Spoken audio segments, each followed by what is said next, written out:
ক্যালেন্ডারে যদি দেখেন দেখবেন ফেব্রুয়ারির 1 তারিখ রোববার। আর এই ছুটির দিন ঘিরেই এখন তুঙ্গে জল্পনা। কেন্দ্রীয় অর্থমন্ত্রী নির্মলা সীতারামন কি প্রথা মেনে 1 ফেব্রুয়ারি অর্থাৎ রোববারই বাজেট পেশ করবেন, নাকি রোববার বলে তা পিছিয়ে যাবে সোমবার অর্থাৎ 2 ফেব্রুয়ারি? সংসদের অলিন্দে এখন এই একটাই প্রশ্ন। 2017 সাল থেকে 1 ফেব্রুয়ারি বাজেট পেশ করা আমাদের দেশে দস্তুর হয়ে দাঁড়িয়েছিলেন। তৎকালীন অর্থমন্ত্রী অরুণ জেটলি এই প্রথা শুরু করেছিলেন। উদ্দেশ্য ছিল একটাই, 1 এপ্রিল নতুন অর্থ বছরে শুরুর আগেই যেন সংসদের সমস্ত অনুমোদন প্রক্রিয়া শেষ হয়ে যায়। আগে বাজেট পেশ হতো ফেব্রুয়ারির শেষে, তাতে কাজ এগোতেও দেরি হতো। রোববার কি সংসদ বসে? উত্তর হলো হ্যাঁ। এর আগেও ছুটির দিনে বাজেট পেশের নজির রয়েছে। গত বছর অর্থাৎ 2025 সালেও শনিবার বাজেট পেশ করেছিলেন নির্মলা সীতারামন।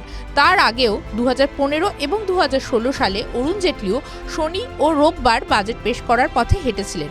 সরকারি তথ্য অনুযায়ী সরকার 1 ফেব্রুয়ারি তারিখেই বাজেট পেশ করতে বেশি আগ্রহী।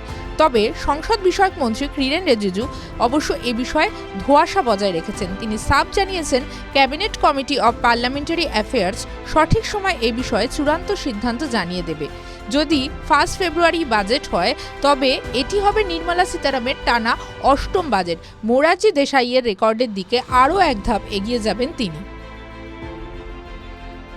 TV9 Bangla digital.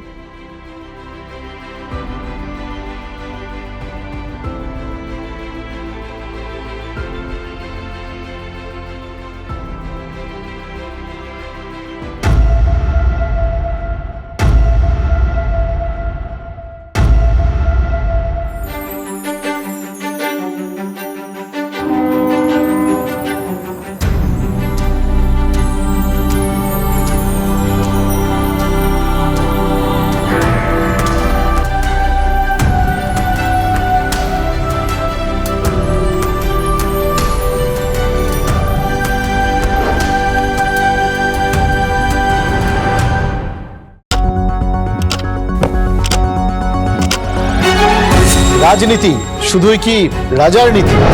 রাজা উজিরের চোখে নয়, আপনার আমার চোখে সমাজের ছবি। কঠিন কথা সহজভাবে না বললেই নয়। প্রতিদিন রাত 9টায় TV9 বাংলায়। TV9 বাংলা না দেখলেই নয়।